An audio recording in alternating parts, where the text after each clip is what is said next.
Ryan Clark not feeling it. I hate it.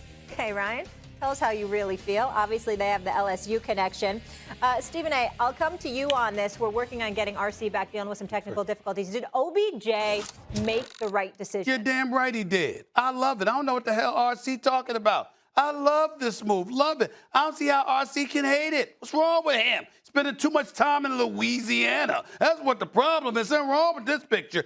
Listen, Odell Beckham Jr. is made for the bright lights. Odell Beckham Jr. is made for someplace like La La, Tinseltown, the bright lights, Hollywood, not Mollywood, Hollywood.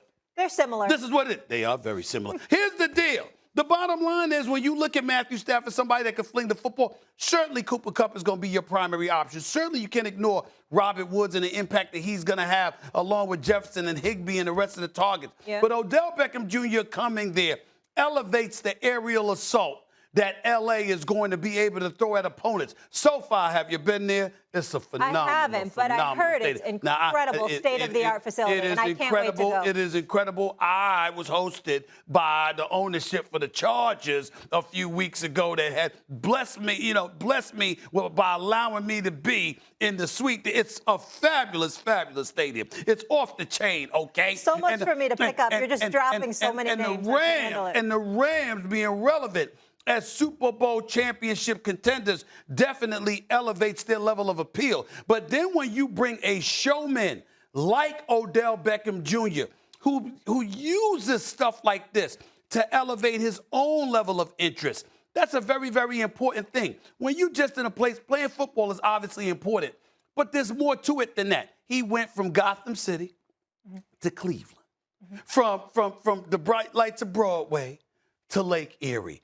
Not exactly the same thing, okay? Now you go to Tinseltown, it resonates more.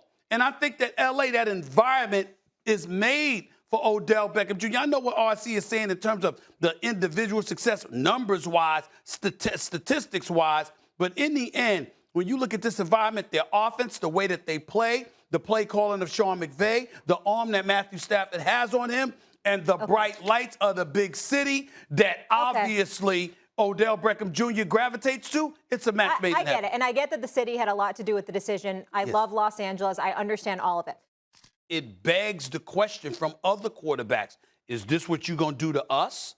If something like this happens here, if we ain't getting you the ball enough, if you all of a sudden become dissatisfied, is it going to happen to me too?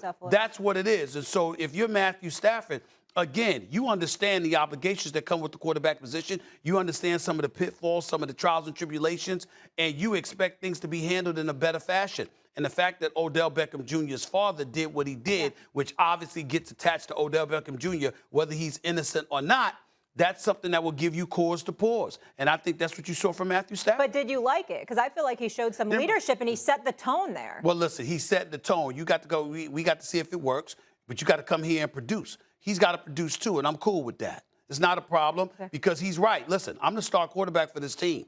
I'm the one that's flinging the football. I had the pleasure once years ago of interviewing Joe Montana.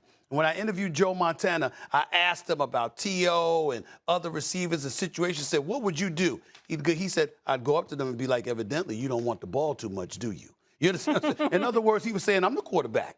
I'm the one that's going to decide whether you get this football or not. It will behoove you to act accordingly. And I think that's what you see from Matthew Stafford. Matthew Stafford ain't giving in to all the hype.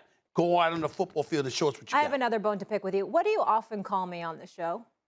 What are you talking about? You're Benedict Arnold. A Benedict Arnold. Yeah, you're a traitor. You are the ultimate traitor right now to that bad man, Aaron Rodgers, and you're all cut up in the bright lights of Los Angeles. Because Stephen A., he was almost potentially going to deal with the Packers. And if you're talking about him getting stats, it's just Devontae Adams there. We had a laundry list of wide receivers we just mentioned with the Rams. How could you do this to your bad man? Well, be in a celebratory mood. Let me tell you how I can do that to the bad man, because it's Odell Beckham Jr. and his personality. I think it's more suited for L.A. than Lambeau Field, number one. Number two, and more importantly, I don't know if Aaron Rodgers is long for Green Bay. And so as a result, Odell Beckham Jr. is going to end up just wanting to leave after the season. Even Devontae Adams hasn't signed a contract extension as of yet. You know why? Because Aaron Rodgers' future is still up in the air as it pertains to his tenure in Green Bay. So if I'm a receiver, it matters who the hell the quarterback is going to be, especially when I'm just coming from Cleveland and I wasn't happy with Baker Mayfield. That's why L.A. is a much better situation for Odell Beckham Jr. than the Green Bay Packers. I'm not betraying anything at all. I'm just spitting facts.